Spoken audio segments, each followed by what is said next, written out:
Live from the Clarity from Chaos studios, heard worldwide, it's Dave Campbell. On every episode, Dave and his guests explore, discuss, and work on solutions to some of life's biggest challenges. So, if you're ready, be prepared to be enlightened, amused, and even shocked by what you hear. And now, the real, the authentic, the one and only Dave Campbell. Welcome, and thank you for listening to Clarity from Chaos. I'm your host, Dave Campbell. On this episode, we're going to be examining a topic of extreme importance. We're going to be discussing the lies and political manipulation of you, the American public, by our elected political leaders. How the globalists and military-industrial complex, in conjunction with our leadership, have kept us in recurring wars for over the past 50 years. This show will be a call to action for the electorate of this country. Dismissing this warning will be at your own peril. To guide us through these complex topics, we are incredibly pleased to welcome the author of the New York Times best-selling book, Empire of Lies, Fragments from the Memory Hole, Mr. Charles Goyette. Charles is an award-winning talk show host and has appeared on Fox News, CNN, MSNBC, CNBC, Fox Business, and PBS. In addition, he joined the presidential candidate Ron Paul for his nationally syndicated commentary, Ron Paul's America, which aired daily on 125 stations. Charles was also a news anchor for the Armed Forces Radio and TV service and is the recipient of the Army Commendation Medal for Meritorious Service. Welcome to the show, Charles. Dave, thank you so very much for having me on. It's an honor to be on your program. Oh, it's an honor for me to get to talk to you. Great book, by the way.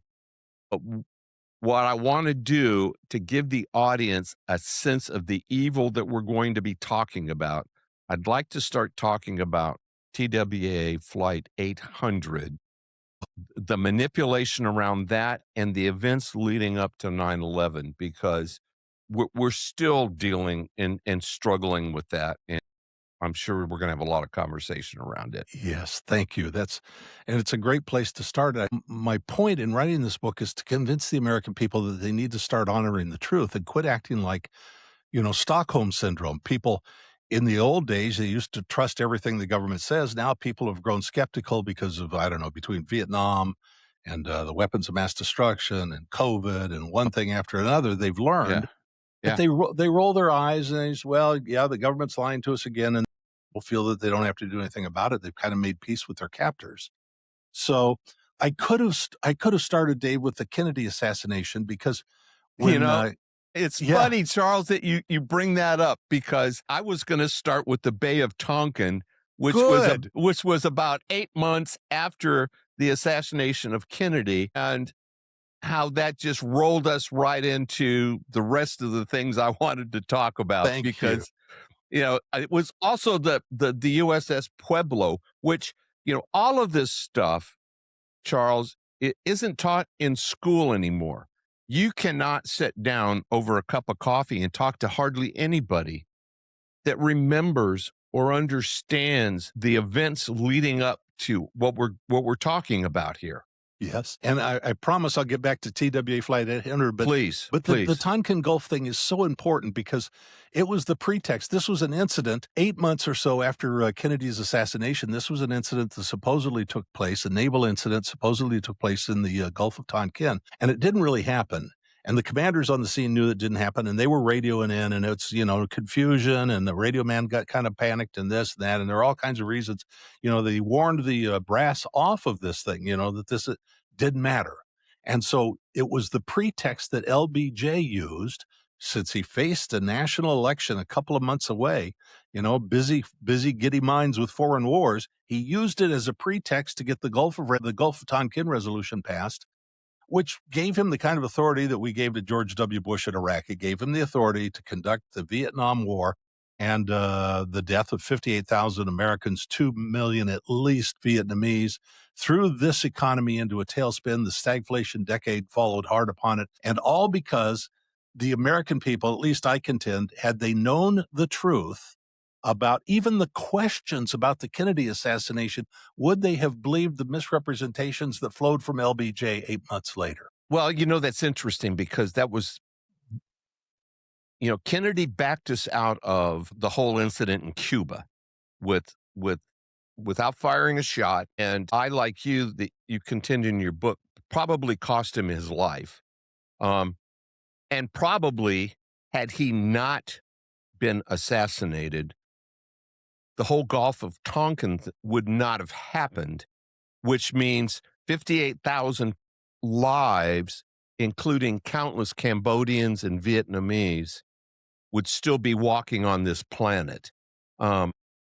It was the inflection event, I think, of the century in a sense, because before that, guys like Alan Dulles, the head of the CIA, they roamed around the world and they were toppling governments left and right. We're still paying the price of their toppling governments, their subversion of other nations and stuff. We're still paying the resentment off of that. But with the Kennedy assassination, all of a sudden, it was the point from which the deep state knew that they had free reign to operate inland, in the country, domestically. Even Truman, a month after Kennedy's assassination, wrote a letter, actually a column for, I think it was the Washington Post, said, "I regret that I had signed this thing. The thing, that created the CIA, it's gone rogue. We need to rethink this." I mean, it was very transparent that he understood, as did state leaders all around the world, what had gone on with Kennedy's death. But it opened Pandora's box, and the deep state has had basically free reign in this country and around the world ever since. Yeah, and just to bring the whole CIA thing to current, and then we can get back to TWA. I would contend that Clapper at all were responsible for the manipulation of the 2020 election. There is no amount of condemnation of Clapper and Brennan that you can make that I wouldn't agree with. Yeah. No, these guys, I mean, they lied to Congress. It's indisputable that they've lied to Congress. I think it was Clapper said when he was caught up, he said, "Well, I gave the least dishonest answer I could give." When you take an oath to tell the truth, it's not like, it's the truth, the whole truth, and nothing but the truth. It's not Yeah. the least Yeah, dishonest. you don't get to parse around with it. No. But But Dave, and it's important that for people to understand that it's not just, we can't just clean house of the heads of the CIA and the National No. Intelligence. It's not No. Clapper. It's not Dulles. It's them, of course. It's Clapper and Dulles and Brennan, all it's of a these guys. collective of all of them. All of them. But it works its way down through all these petty Right. minor bureaucrats in the government. And I'll give you the best example I could think of was a lieutenant colonel on the National Security Council in Trump's first term named Yeah. And Colonel Vindman is the one that, led to the first Trump impeachment. And he went to Congress and he told Congress, now this is a mid-level guy. This isn't, the head of the National Security Council. So he went to Congress and he said, well, the problem with President Trump, why we need to do all this, why we got to, is because President Trump has rejected or does not follow the advice of the interagency consensus. Now rack your brain.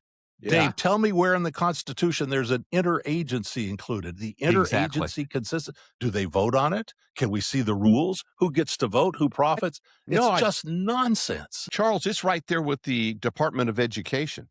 Yeah. You just missed it. It's right there with the Department of Education. Right? Yeah, it's Amendment 123. Yeah. You didn't know there are 123 amendments, but they've done their work. Yeah, exactly. Yeah, for sure. Yeah, and if memory serves, Vindman has gone on now. Isn't he running for? I heard that. Yes, running for office. Yeah. It's just incredible. Yeah, and the media loves him. Even Larry David did an episode of his show Curb Your Enthusiasm featuring this guy. Yeah, all the left-wing media, they laud him and stuff. But he is subverting in office the elected president. Now, there's plenty about Trump that I don't agree with. Plenty. But he was elected. It's the Trump consensus that matters. He's actually elected to do something about foreign policy and our elected representatives, but there's no place in there for Vindman or some interagency consensus. It subverts the American Republic. It is a crying shame. Well, what I find interesting about all of this is the implications around the Sedition Act, and when our founders It was early on in the Republic. They put newspaper people in jail. Yes. Few people remember that. I'm so glad you do. Yeah. Not that you So remember it from having been there, but no, you learned of it. but it was established for a person, for a purpose. Excuse me. And it just doesn't seem, and I know I'm starting to drift far afield here, but it just doesn't seem that we have the collective will to do what's right and what's just for the country. We let this stuff just carry on like a cancer. And unfortunately that cancer is eating our country alive. It's bankrupted the country. It's not only have we suffered a whole series of unconstitutional, non-declared regime change wars that have failed serially, one right after the other, but we're about to engage in a couple more. Speaking of Trump, I watched this thing in Venezuela. Maybe the American people don't remember, but 10 years ago, the deep state has had its crosshairs on Venezuela for a long time. 10 years ago, Obama issued a national security threat emergency declaration from the threat posed to our national security by Venezuela. 10 years ago, they were broke. They had nothing. I actually went at the time and looked up, what's their arsenal look like. And they couldn't have landed a pontoon on the Jersey Shore, It's just, Yeah, but it was the threat. exactly. So this thing about fentanyl, there are other places that you would go that would be more likely significant in the transportation of drugs into America and the marketing and dealing of drugs than Venezuela. But in any case, it was a pretext. It was a war that the deep state wanted. It was a regime change the deep state wanted, and then they went in search for a pretext, just like the weapons of mass destruction. And you remember from the Iraq War, they were having a hard time selling the people on the Iraq War. And finally, they had the White House Iraq Group, and they said, well, we've got to come up with some marketing gizmo to get the people to do it. And they came up with the smoking gun in the form of the mushroom cloud. But it wasn't atomic scientists. It wasn't military people came up. It was all spinmeisters sitting inside a little office. Okay, what'll work? We'll talk about the mushroom cloud. Well, it was the so same that was the mushroom. Yeah, pretext. it was the same Yeah. mushroom cloud that they pulled on Goldwater. Yeah, That sure that, was. that sunk Little girl picking daisies. Yeah, that sunk his campaign. There was Yeah. the same premise. yeah. I date myself, but it was the same premise that sunk Goldwater.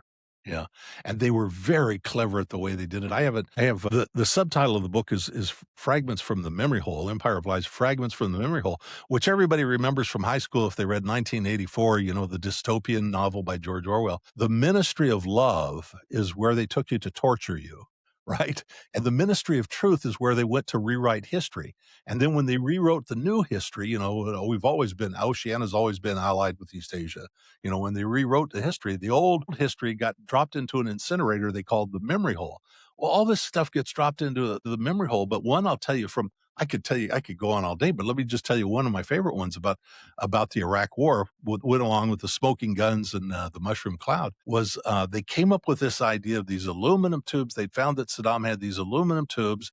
Iraq had these aluminum tubes. And oh my God, that was part of the refining process, to turn uranium into a volatile and so our own Department of Energy guys, right, that actually deal with aluminum tubes and the nuclear process and the refining process and uranium refining and so on. They said, oh, no, you can't use those tubes. They don't configure. They're not even related. They can't do that. They're not good. But the administration didn't care. And Dick Cheney and his aide-de-camp Scooter Libby cooked up this story about these aluminum tubes are the evidence, the smoking gun evidence that we need. And so listen to this. This is a great play. This is how they work this stuff. So they cooked up the evidence in the vice president's office, and then they sent it off to the lapdog press at the New York Times. They sent it to Judith Miller. So she got this misinformation, this fake news from the vice president. It ended up on a Sunday morning on the front page of the New York Times. Oh, aluminum tubes. This is it. We've been telling you they've got this big nuclear program. Here are the aluminum tubes. Front page of the New York Times. Then, so now it goes from the deep state to the lapdog press, and then it went back to Meet the Press. And on Meet the Press, Dick Cheney was invited on that Sunday morning, and he said, oh, yeah, aluminum tubes, they're it's huge configuration of uranium refinement and stuff like that. And then he said, Dave, this is really the act. He goes, but don't take it from me. Here it is on the front page of the New York Times. My goodness. Yeah. So there they've you just go. been so clever about this stuff. Yeah. and we're all the victims, and they never are required to explain. No, never. Never. And, which kind of wraps me back over to TWA 800, Yeah. because not only does the corporate media, and they've been carrying the water for all of this stuff. And for the life of me, Charles, I can't figure out what's in it for them except circulation and advertising, because they've got to know deep down that this is just BS that they're selling. This is Edward Bernays on steroids, right? That's all the hell it is. And you've got people in government, individuals, as you point out in your book on Flight TWA 800, there are people in there that are trying to do the right thing. They're trying to raise a flag and saying, you know, we found, explosive residue on the frame. And, and at some point, like the Epstein files, the JFK assassination stuff, and it'll predate, it won't be in my lifetime. Somebody's going to come up with the definitions of what really occurred. But Dave, when they do that, there's an old line. It may not be true. He may not have said it, but he should have. It was Napoleon who supposedly said, you don't have to really obliterate the truth. You just have to suppress it long enough so that it doesn't matter anymore. Right. And that's what we're going through. Precisely what's been going on. Yeah, precisely. I'll get into it in a minute, but maybe you could go through the stuff with Flight 800. Yeah. Just to let people understand, because that didn't happen that long ago. This was a cool, comfortable summer evening in July of 1996. And just to give the Cliff Notes version of it, it was an evening flight from New York to Europe. And there were hundreds of people out on Long Island and on the coastline and stuff that evening, enjoying the cool evening air. The plane took off, and 230 souls perished in that flight because it suddenly exploded. But the witnesses said that they saw a streak of light rising from the horizon or rising from the ocean and firing up. Hundreds of them testified that they saw that. Hundreds of witnesses. Many people saw that as died, and actually even more. But the official investigation took a couple of years. It's the same old stuff. People gave witness testimony, witness reports to the FBI, and years later, after everything was said and done, they went back, and what they told the FBI wasn't in their report. And none of them were asked to testify, the people that saw this streak of light rising from the horizon, and then the fireball as the plane exploded. None of them were asked to testify at the formal hearing on the collapse or the failure of TWA 800. The plane exploded in a fireball. People said that the actual formal explanation from the FBI and the CIA and the relevant federal transportation agency was that when it was hit, or when it exploded, it climbed 3,000 feet in the air on its own muster, because there was a phantom center tank sparked fuel explosion. Now they've had 1 million TWA 747 flights take off and land, and that has never occurred happened before. Right. Never happened. Right. The federal investigators came to that conclusion. They fought amongst themselves, and some were repressed, but people that were veteran, experienced investigators said it was all absolute nonsense. And it was so important to them to suppress this story that the CIA, this is actually unheard of, they came out with a video in support of the FBI's account. They produced a video that said, and I describe it as, kind of a cartoonish, dramatic voice, that what the witnesses saw was not a missile. Despite exactly. the testimony. But anyway, the point, it's like the Kennedy assassination. If people had known that they were being lied to about Kennedy's assassination, they wouldn't have let Johnson get away with the Tonkin Gulf lie. In this case, if the American people had known that a terrorist event had brought down that flight, everything would have changed with our security procedures, with our airlines. Everything would have changed. But, the government, in the persons of Bush and Rice and Ari Fleischer and Dick Cheney, they all lied about the 9/11 event. They said nobody could possibly have foreseen, the evildoers or the terrorists bringing down airplanes or bringing down our buildings with airplanes. But they had known about it for years. They had case after case, they had used air at the Republican convention, at the Democratic convention, at the 1996 Atlanta Olympics, because they were afraid of just that threat. And I'll tell you one more dark little story about that. I've kind of moved from TWA, but we're talking about terrorist events. That's fine. Go ahead. Let's say 6-8 weeks or so before the 9/11 event, there was a G meeting in Genoa, Italy. And all the heads of state come there, and, they stay at some palatial resort and stuff, and they meet during the day and have photo ops and dinners and yada, yada, yada. Right. Yeah. And Bush and Condoleezza Rice, and they took the unprecedented step of, instead of staying overnighting during the course of these 3 days or whatever it was at the site of the gathering like everybody else, they helicoptered out and they overnighted on a U.S. aircraft carrier, precisely because they knew of the threat that they had received from Turkey, Egypt, Germany, Russia, and others, that there were airplanes were going to be targeted at the president in America at that summit. And so they overnighted to make themselves safe. But for the next year, they perpetuated this myth that nobody could possibly have foreseen the use of airplanes as weapons. And it's only a lie. It's not a lie if somebody told you something wrong and you repeat it. It's not their lie. But Bush had to know, because he took the extraordinary steps of the aircraft carrier. And he even said, well, because, I knew I was in danger from aircraft. But nevertheless, they repeated their talking point about nobody could have foreseen for a year. Well, and what I found disturbing was the comments from bin Laden about the 500, 600,000 children that had died during the sanctions and stuff around the whole Iraq incident, and just kind of blowing that off. But people need to understand that the surviving families from the 9/11 event have been bogarted to the point where they cannot and have not received their day in court with Saudi. And it's massive cover up. Yeah, and you've got to begin to wonder, why in the hell are we protecting the very people that brought those two buildings down and killed 2,900, 3,000 individuals, and the ongoing people that have perished because of the airborne stuff in the aftermath of that attack. They just kind of blow it off. To me, it's unconscionable that the press carries that water.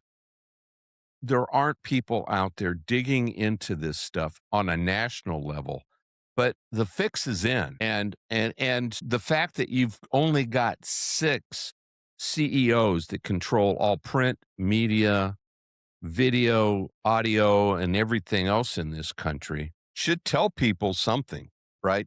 That there's only 6 individuals and a few hundred executives that are basically metering out to you what they want you to understand. Oh, and it's very clear that they're in charge, and there is if you go off the reservation, if you go out beyond the guidelines, the boundaries, then you're finished. And the peculiar thing about it is it's kind of in the psychosphere. It's known. Everybody in the business knows. They don't talk about it, but everybody in the business knows. I mean, I've witnessed this in my own career, that if you make yourself known talking about, even forget 9/11. If you talked about the conspiracy in the Kennedy assassination, you relegated yourself to the outer darkness of your media career. It's widely known. People had an instinct of fear about talking about these things because it would marginalize their careers. And it was always unspoken. And nobody had to issue an edict that said, do not talk. But everybody knew. And the whole lapdog press has grown out of that. And their entire game plan now is access. Well, who do we ingratiate ourselves? How do we flatter elected officials and news sources? We want to get the next big scoop. We want to get the next interview. And we want to please our corporate bosses as well. And we don't want to. Can I tell you another story about the media, just real quick? Yeah. It reminds me of the syndrome that I call combat envy. and you won't find it in a psychiatric diagnostic manual, but it's really dangerous and it's really widespread. And it's these people that have a hole in their psyche somewhere that they have to fill with made up tales of their daring do. And, it doesn't matter if it's a guy in a bar told you that he was a Green Beret or something. It's fine. He's trying to, Yeah. Right. something. Yeah. But when they're on the national platform, when they're, the major news guys in the You're not country, talking about a governor, are you? oh, I'm talking about many of them. I've got so many. Let me tell you. Well, I'll start with this one. Okay. There was a guy, somebody that was on Fox News forever, and the reason he was on Fox News is because he was a national security veteran of My the God. CIA and stuff, and they liked him, and that's why they had him on. They actually liked him because he was the biggest warmonger you ever saw. He even back then he was promoting a U.S. ground invasion of Iran back then, 15 years ago. So he had a wonderful career. He appeared on there all the time, national security expert, veteran, this, that, and the other. Finally, some of the real guys at the CIA got a little tired of seeing this poser on TV. So they blew his cover. And it turned out he was a hot tub manager and a doorman and a felon too and stuff. So he ended up, I think, going to prison for a while. Something. But how about Brian Williams, who's the primary anchor on NBC? Exactly. Yeah. He made up these tales about in the first Iraq War about, I was flying in with a squadron of helicopters and we had RPGs coming at us. Yeah. And every time he told the story, he embellished it. And the danger was more harrowing and he escaped by the skin of his teeth. And this RPG hit him, but it glanced off and whatever, all of this stuff. And it got worse and worse and worse. And the guys that were actually on the mission got tired of hearing that. And they went to Stars and Stripes. Yeah. And they said, this wasn't so, this didn't happen either. So when the truth came out, a humiliated Brian Williams said, looking for a way to excuse himself, he said, I must have had a brain tumor. Seriously. So, but here's even the backstory about the medium titans. Here you've got guys that are supposed to tell you complicated stories about things they don't know much about, far away, and tell you the truth, and you need to rely on them. And the credibility of the network and its profits are dependent on people trusting the network. And so when a guy gets caught flagrantly like this, what do? They suspend him for a couple of weeks, and then they put him back, and he ended up being the primary anchor on MSNBC for them. They don't care enough they don't have enough respect, I think, for their viewers to honor the principle of the truth. Well, the viewers don't demand it. That's part of the problem, Charles. Yep. As consumers, we don't, and that's why I was so tickled to talk to you about all of this stuff. The viewers don't demand honesty and integrity. It's like they just enjoy having the pablum shoveled to them, and the curiosity to find the truth is not taught in school anymore. So you don't have people questioning somebody and going, well, let me look into that a little bit and do a little bit of digging. Even though in today's environment, you have to fight the algorithms and stuff in the Googles and all of the other stuff because they are directing you to where they want you to be. But there is no intellectual honesty out there. And you won't find it in you won't find it. People will say, well, Fox is great. They're just as full of as everybody else. Well, thank you for that.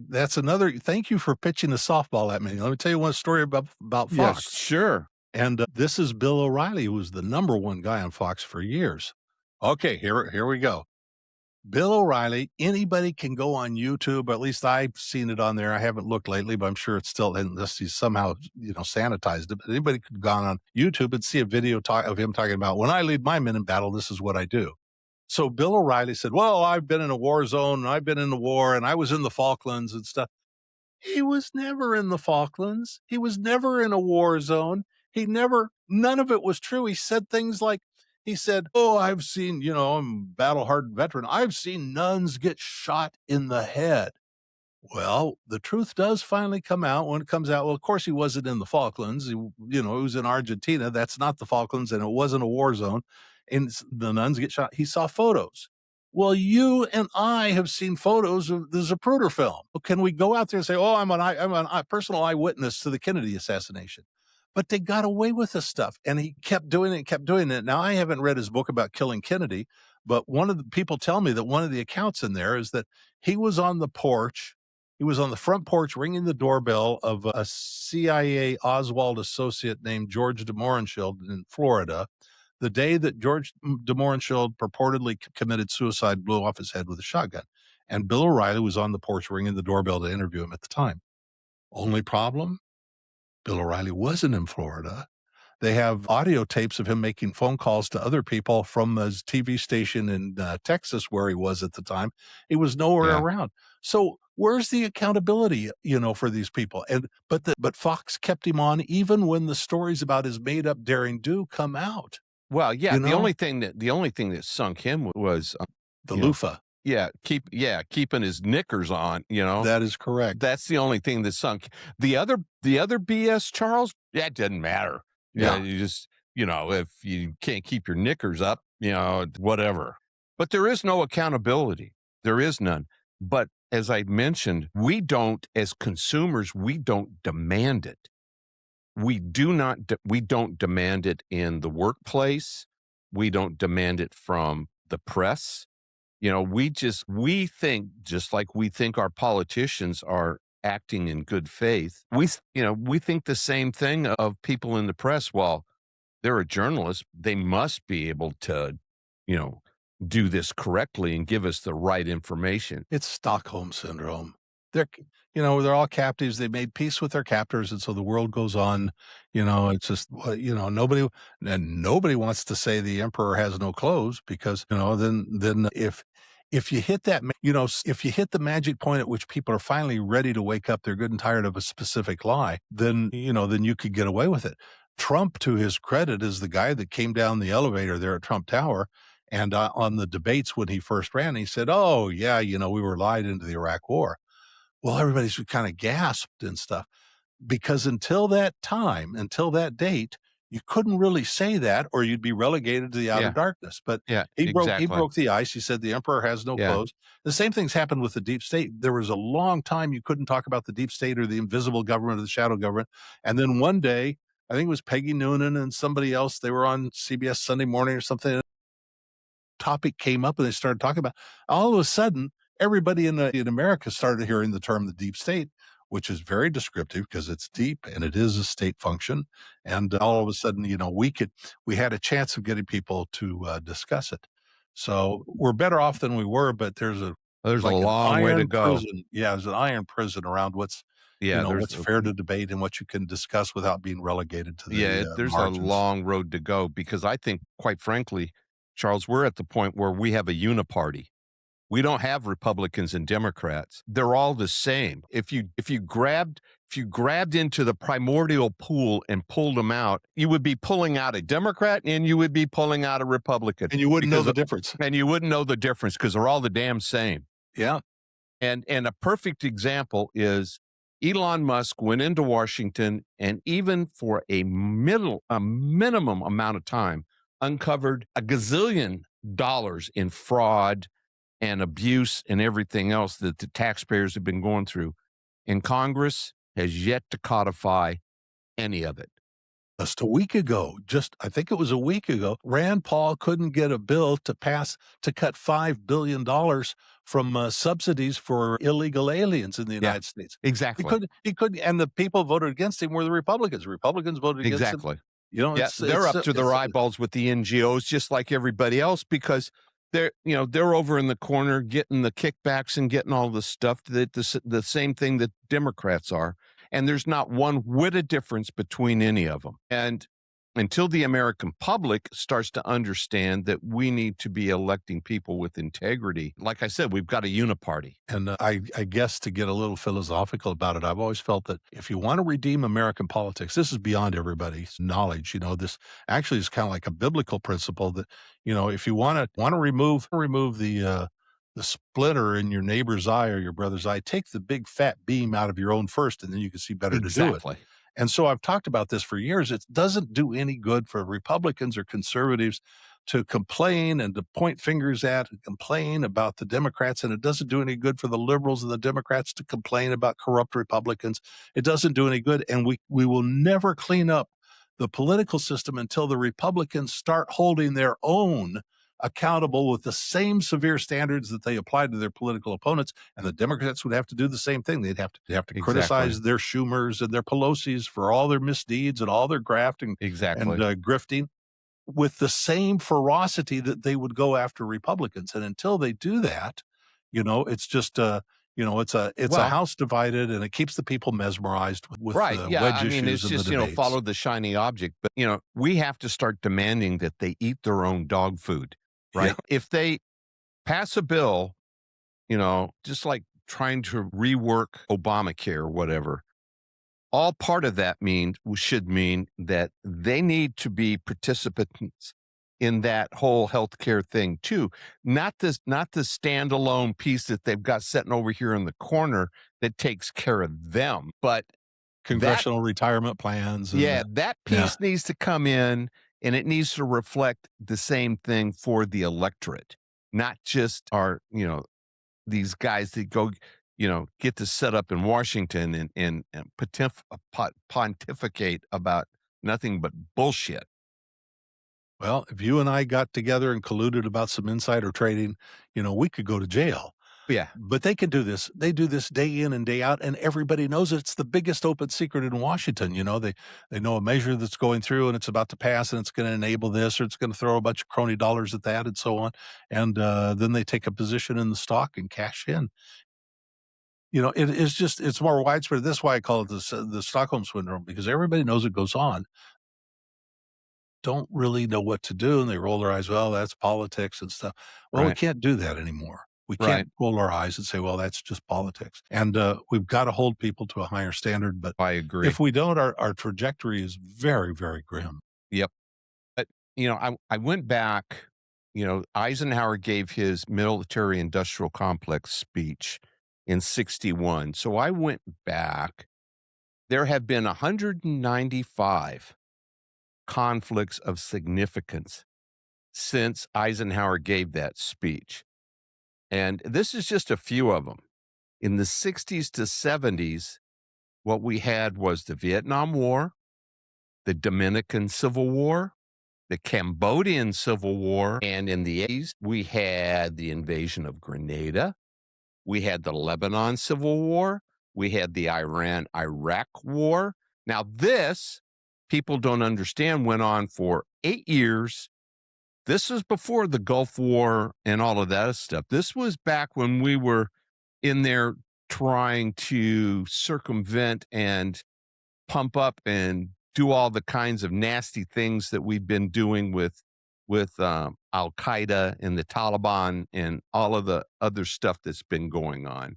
Then in the 90s, we had the Gulf War, the Somali intervention, which, everybody should understand, Black Hawk Down, that whole scenario. And then now we've had the war in Afghanistan since 2001, since 9/11, which the CIA is still up to their eyeballs in this crap. Somebody said 20 years to replace the Taliban with the Taliban. Yeah. 20 years and, $280 Well, we had to billion. wait until the children of the Taliban grew up so that we could hand the baton off to the new generation, right? We've got the Iraq War, soon to be the Iran War. We've got the whole war on terror. We've got the Ukrainian war that we've poked and prodded and positioned ourselves to get everybody into a position where that's a conflict. And Hillary Clinton was up to her eyeballs in that crap. So, it's just incredible. It's one calamity after another, and I've been very, very disappointed at how quick so many of the MAGA people, not all, but that their candidate ran on no more regime change wars. We've had it with regime change wars, American resources for America, rebuild America. We got 2 in the wings right now, right? Yeah, and maybe how 3. quickly so many of them jumped ship about no foreign interventions, no regime change wars, and started beating their chests and stuff. And I mentioned the thing about Barack Obama put out his national security alert that we had an imminent national security threat from Venezuela 10 years ago. Trump put one out last week about Cuba. Yeah, I was just going to say. They drive 1955 Chevys. Yeah. They know the Soviets aren't there with missiles anymore. They are not a threat to us, and yet it was a national security threat. It's another target of the deep state, and they look for a pretext to justify it. And I don't know why the people buy it. That I saw, who was it? I saw the other day was, I guess it was Lindsey Graham saying, "Well, when we go into Iran now, everything will be better." And I thought, you moron, that's exactly what you told me when we went into Iraq. Yeah. We go Yeah. into We'll go into Iraq. The Middle East will be transformed. Charles, he Netanyahu said doesn't the have same he thing. doesn't have to hump into Iraq. Oh, no. He doesn't have to deal with that, right? The only thing he's concerned about is making sure that his reelection campaign coffers are full, and he can get his lattes in the morning. He doesn't have to worry about lugging a 60, 70 pound pack and his rifle and all that stuff while he's ducking and getting shot at. He doesn't have to worry about that No. crap. And he talks about it like it's a wonderful thing. He says, the wars of the future being planned today in Israel. When he's in Israel. So the wars of the future, I thought we were on a trajectory. Exactly. We didn't want any more of these wars, the regime change wars. They're all failures. We do the thing in Libya, and we topple Gaddafi. Gaddafi says, if you topple me, you're going to create a flood of third worlds into Europe. It will change the character of Europe and Western civilization. And he was right about that. Oh, how about this one? We had in Syria, we had jihadists fighting in Syria that were armed by the CIA. And who are they fighting? They were fighting Islamic fundamentalists that were armed by the Pentagon. So that's a great deal if you're a defense contractor, arming both Sure. sides and consuming weapons and stuff. But we went through that whole thing. Nobody really understood why we had to get rid of Assad. Assad has to go, okay, but he protects different religions, minority faiths. I don't know. He's got to go. Well, he brought in the internet and he took down all the pictures about his father and stuff, and he doesn't go in a convoy like he used to. He drives himself around, and if somebody civilized North Korea like that, we'd think it was a miracle. But for one reason or another that was never explained, Assad had to go.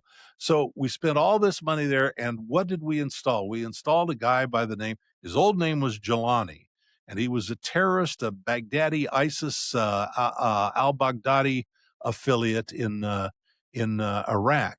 And he was in prison in Iraq by us, and the State Department had a $10 million bounty on his head for his terrorist crimes.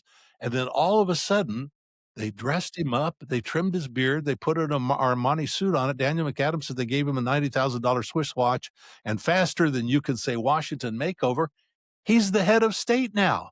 And the American people that sent their sons and daughters and fathers and mothers and brothers and sisters and their tax dollars off to fight these perpetual wars in Iraq and other places and Syria, they had no idea that the outcome was going to be that we were going to install one of the most dangerous and wanted terrorists of the entire conflict to head up the entire Syrian government, and that he would be feted in the White House by President Trump. Right. Well, how does this work? Dave, tell me, how does this work? What we're going to do, is we're going to put a Scud missile up the Ayatollah's hind end, and then this guy is going to become the new Ayatollah, right?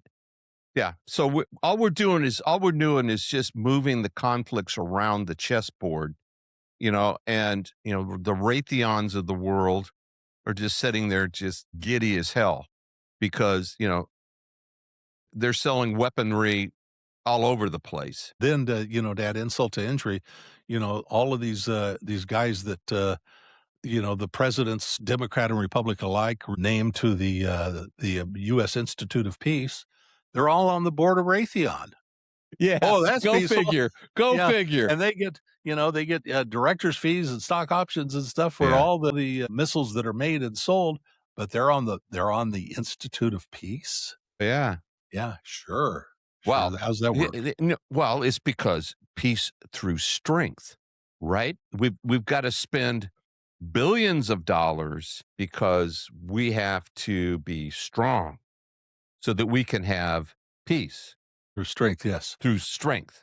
And we spend now as much as I suppose the next 8 or 9 countries combined on our military. We spend $1 trillion a year, actually more than that, but visibly $1 trillion a year. Right. And Trump came out, I guess it was 3 weeks ago, and said, no, we need to more up money. that up to $1.5 trillion. Yeah, we need more money. Increase. Right. Why? So we could go on, more regime change wars halfway around the world to places that are no threat to us whatsoever militarily. Well, they still need to build Reagan's Star Wars, right?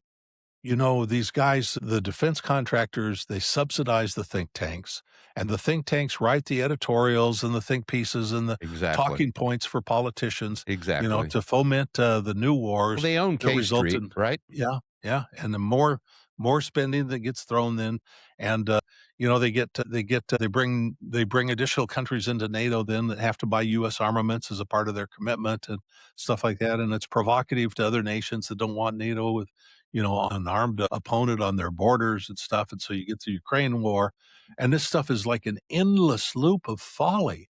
And it's folly for those of us that have to live through it and pay for it. We see our freedoms diminished, our standard of living diminished, but it's not folly for the guys that implement this stuff because they're all doing very, very well. No, exactly. So, where can people find this important book? Yeah. Well, it's called Empire of Lies. It's fragments from the memory hole. And really, the only place you can reliably buy it, know that it's there for sure, you can buy it on Amazon. And I've priced it. When you publish a book on Amazon, you kind of set your own price if you want.